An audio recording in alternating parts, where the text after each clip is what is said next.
I'm so insensitive to anything on YouTube or on social media that looks perfect. I'm so insensitive to it because I just see the amount of effort that it requires as a content creator, I know. And actually everything is so perfect nowadays on social media that I think imperfection is even what I'm craving. When I watch content, I'm like, oh, that's good because it's homemade. It has more soul.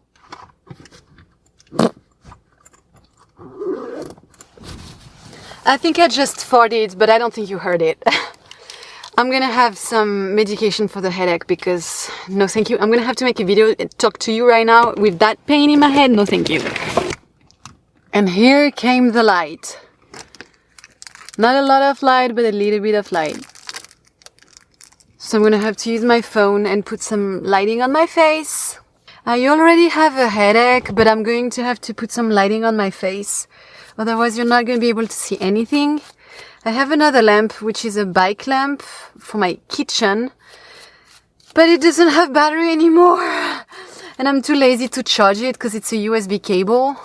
Why is it so dark? We're in a parking lot. Yeah, maybe it's a little bit better like that, but it's, oh, good. Because otherwise, if I have the light on my face, knowing that I already have a headache because it was so hot today and I was in the car, trying to find some shadow at the parking lot at the grocery store, and the result of so much heat is a headache. So I'm gonna have to take some medication now, and I try to always avoid taking medication, but I don't like being in pain either, and I'm in pain right now. My head hurts. So on this channel, the framing is not always going to be perfect. The lighting is not always going to be perfect. So what is key when you're car leaving is to always leave the items at the same spot. So those scissors are always there. Always in the same spot. I don't think you can see me much. Yeah, but it's really light on my face. Anyway, guys, I am at the parking lot. But this one, you know, it's a subterranean parking lot. My gym class is going to start at 6.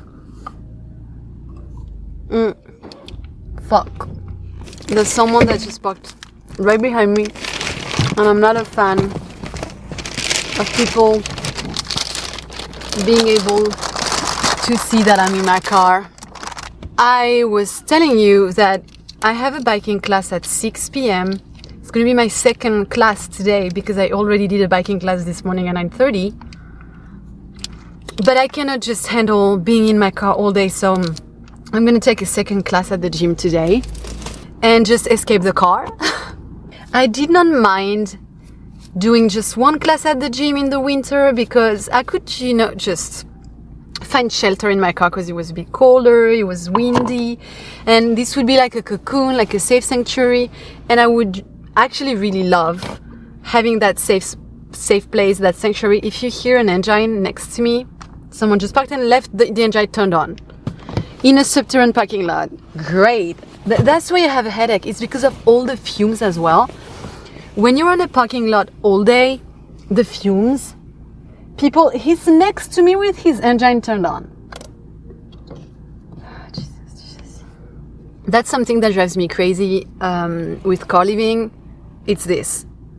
Music on, engine turned on. It just makes me want to go find another place, another spot, but I don't have time right now, because my class is going to start at 6. And the issue that I have with those tickets that the gym validates is that they only validate them for 2 hours. So if I arrive an hour before my class is going to last for 50 minutes. Then I have to rush down, exit, and I might, you know, have to pay for a few minutes of overstay in the parking. So what I have to really, really often do when I go to the gym, and I know it's going to take me more than 2 hours, it's actually leave after an hour. Thank you so much for turning your engine off. You have no idea. That was making my headache worse. So what I do is after an hour, I'm totally blind right now because of that lamp. After an hour, I leave the parking lot. I just go around the block, come back, get a new ticket, and I have to validate it again. And some days when I stay at the gym for, you know, the other day, you know, I validated the parking ticket 3 times, which is crazy. But the reason was that I took a class. Then I wanted to shower and shampoo, so I don't want to rush. Plus there's a steam room at my gym, so I want to take my time in the steam room. Okay. Steam room time, shower, brushing my hair drying my hair takes at least 40 minutes. So there's that. And then on top of that, that day I was in Santa Monica and I wanted to use the parking lot at my gym and then go to an appointment there. So I had to use that ticket that the gym validated and I had to exit 3 times. I had to exit the parking lot 3 times and come back. I was nuts. I was becoming nuts. If you wonder what I'm drinking, I made myself some tea. It's a blessing. It's a blessing. What I miss the most is pressing fresh orange juice. It's something I really miss. I only do it in the morning, not really at the end of the day like today. But at the end of the day, I do feel that I have less energy if I haven't had my morning orange juice. My mood is different. I eat different when I'm in the car compared to when I'm in a house. So when I'm in the car, first of all, I'm going to eat way less because I don't want to have to poop that often. So let's talk about, the sensitive and tricky topics and the topics that make people a little curious when it comes to car living. It's how do you go to the loo? Well, one of the things that I do is, first of all, I'm going to show it to you. I don't even know how you call it, a potty, whatever you call that. So I use that mostly for peeing. And I'll tell you, I just pee in that thing and then I throw it. I throw it when I find a tree or something. So I usually park next to a tree, use that, throw it under the tree, period. When it comes to pooping, a good strategy that I have implemented is I only eat 1 meal a day and then I have to go to the bathroom in the morning after my gym class because the bowel movement, so you go to the gym. So I just poop once a day and I poop at the gym. So that's what has been happening, but it's definitely not the case when I'm in a house. I poop more often, I eat more food. But what I do when I'm car living is I eat at the end of the day. I did have like a small snack today because I was really hungry because I went to the gym this morning. I did have a snack. I had some yogurt. I had a salad and I'm going to eat again tonight because I'm going to be hungry after the gym. But another thing is that the less you eat, the less you have to brush your teeth. So sometimes I'm going to be hungry. I'm going to want to take a snack and then I'm like, you want that snack a lot, but do you want to have to brush your teeth afterwards? And then I'm like, what do you want more? Do you want that snack more? Or do you want not to have to brush your teeth afterwards more? And sometimes, sometimes I want the snack more. So I'm going to, deal with the hassle. But some other times I'm going to want not to brush my teeth more than the snack. And then I'm going to eat less. There are many differences in the way I operate. When I'm car living and when I'm house living, I don't wake up at the same time. I wake up in the morning. When I'm car living, I wake up at 7 a.m. usually. And then I go to bed earlier and I'm out. I'm out. I'm running errands, going to the gym, dealing with the things I have to deal with during the day. And then I go to bed early. Whereas when I'm house living, I usually sleep in the morning. I wake up super late because I'm not employed. So I don't have to show up to an office. I don't have any schedule to conform to. I have full freedom of my time. So I wake up naturally. I try not to put an alarm clock. Sometimes I have to put an alarm clock because I have something to do. But it's not going to be an everyday alarm clock in order to go to work. I miss having pets around when I'm in my car. I miss that so much because the way I get accommodation and I get to enjoy house living is through pet sitting. It's not always great. There are so many things that I have to cover when it comes to pet sitting because I am a full-time pet sitter. I'm in my car just in between gaps. There are so many things that I can share about pet sitting because I've been pet sitting full-time for 2 years. I'm a full-time pet sitter because car living drives me crazy. So house sitting drives me crazy too, but less than car living. House sitting drives me less crazy. Plus, now I know how to spot the red flags, but there are so many stories that I could share about house sitting. I have so much experience now.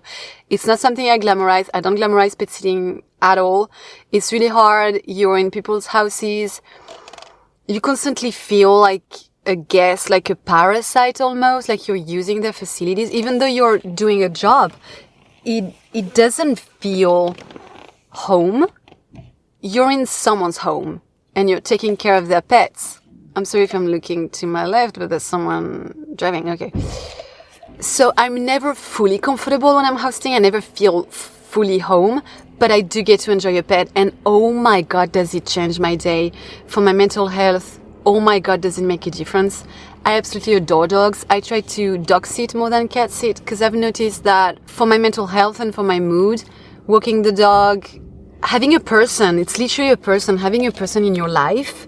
You know, at the end of the day, when you're back from something that you had to do, in my case, I told you I'm not employed, but I do things sometimes during the day. Well, it sucks being outside. It sucks, you know, having to deal with life and being human and all the responsibilities and all the stress and all the things.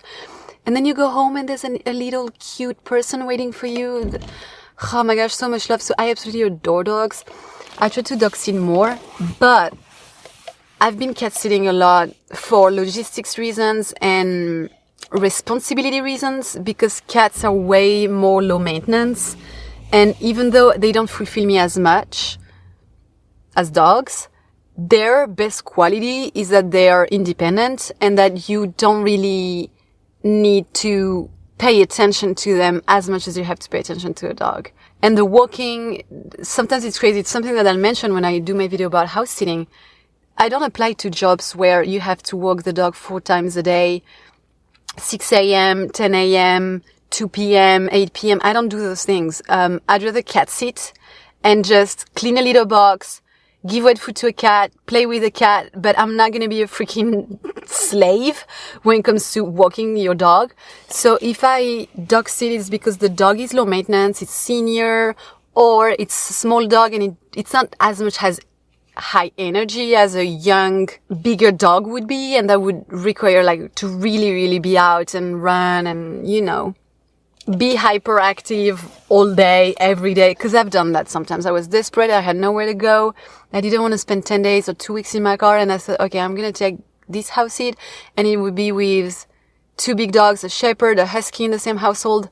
Those 2 dogs barking so loud and pretty much all the time. They would be triggered constantly. I had to wear headphones. You'd have to walk them. They literally lived for walks. They were not home buddies at all. They lived for walks. So they would literally harass you to go on walks. So it would be multiple walks a day and they would pull really hard on the leash. They would bark. They would attack other dogs. So I don't want to be a slave when it comes to, you know, these sort of responsibilities, but I'd rather do that sometimes than being 2 weeks in my car. So what I have decided to do at the moment, because I'm just growing my channel, I'm not monetized yet, is just to do random videos and just like right now, just talk, you know, just have a conversation. But when I will put the titles on the video, I'll have to find something maybe that reflects a little bit the conversation I had with you. But beforehand, I just press play and it's like vlogging pretty much. As I told you, it's a homemade channel. I'm not trying to polish this too much. I see so many channels for car life and van life that are so professional. And it seems like they rehearsed and they wrote a script and today's video is going to be about this or about that. I've never written a script for YouTube in my life because I don't want to have to perform or be an actor. I see those videos more as finding a community, finding a support system when it comes to communication and building friendship because I'm alone. I don't have friends and family. I'm here alone in the US. I do have friends back home in Europe that I text and that I sometimes video chat with, but they're not around. I never see them. They're not in my life. I'm not gonna go play a board game with them during the weekends. I spend all my days alone. All my days. I'm a solo female, so all my days are with me and myself. I talk to myself, you guys. I talk to myself so much. I have conversations. I speak out loud to myself. That's how lonely I am. I've been single for the past 7 years. So I've learned to see myself as my partner. I talk to myself. I'm my best friend pretty much because I'm all I got. So YouTube is a way for me to, first of all, kill time because like right now, I had an hour to kill before going to the gym. So what I thought is, okay, you know what? I'm going to just press play on the camera, just going to talk for 20 minutes, then I'm going to get out, go around the block, validate the ticket again, then go to my backing class. So it's more a way for me to kill time, express myself, get to talk with people in the comments, building community. And that's the beauty of YouTube. You know, YouTube it's just a place where you get to entertain yourself as a viewer. You get to listen to someone else. You get to have content that entertains you. When you're bored, when you're driving, you can put a video and just listen to it. When you're single like me with no friends and family, well before going to bed, I spend a lot of time on YouTube. I have a lot of subscriptions on YouTube. I'm following a lot of content creators, and it feels like they're people I know, they're my friends. I appreciate that they share their lives. I'm only subscribed to channels that are underground channels, smaller community channels. I'm not a fan of someone that has millions? No, I think you say million, right? Someone that has millions, you can say it plural. Someone that has millions of subscribers and just has cameraman, a production, wait, is there someone there? I just don't feel comfortable. Someone that has cameraman, a production company, writing scripts. I'm not interested in following these people because why would I be, you know, one of these subscribers? They already have millions of subscribers. They're never gonna reply to my comment. Why should I actually care about their TV show? Because it's a TV show at that point. Some of them are trying to be genuine and just show their life on a daily basis, but it feels so calculated and fake that I'm not interested in wasting my time in watching another fake content of someone that looks exactly the same as everybody else, because most times they don't even have a personality. Or, I mean, if they have millions of subscribers, they probably do have a personality, a good sense of humor, but it does feel professional. And then I feel like I'm gonna watch a celebrity more.